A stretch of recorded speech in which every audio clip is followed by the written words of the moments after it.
रामटेक लोकसभेवरून शिंदेंची सेना आणि भाजपमध्ये रस्सीखेच सुरू झालाय।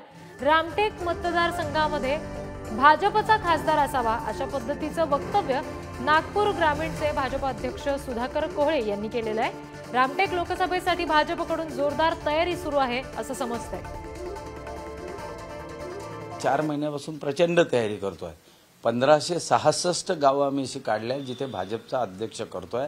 आज जवळपास 550 गावांमध्ये आमचा भाजपचा अध्यक्ष 200, 300, 500 लोकांच्या समक्ष डिक्लेअर केला गेला आहे आणि तिथे प्रत्येक गावात पाटी लावतोय। आज या ठिकाणी 20 मंडळ आहे। 20 मंडळापैकी 19 मंडळाच्या कार्यकारिणी झाल्या, त्याला 1000 पेक्षा जास्त लोकांची उपस्थिती होती। 28 नगरपरिषद आहे, त्यापैकी 15 नगरपंचायतमध्ये मेळावे घेऊन आम्ही अध्यक्ष आणि कार्यकारिणी डिक्लेअर केले आहे। या सर्व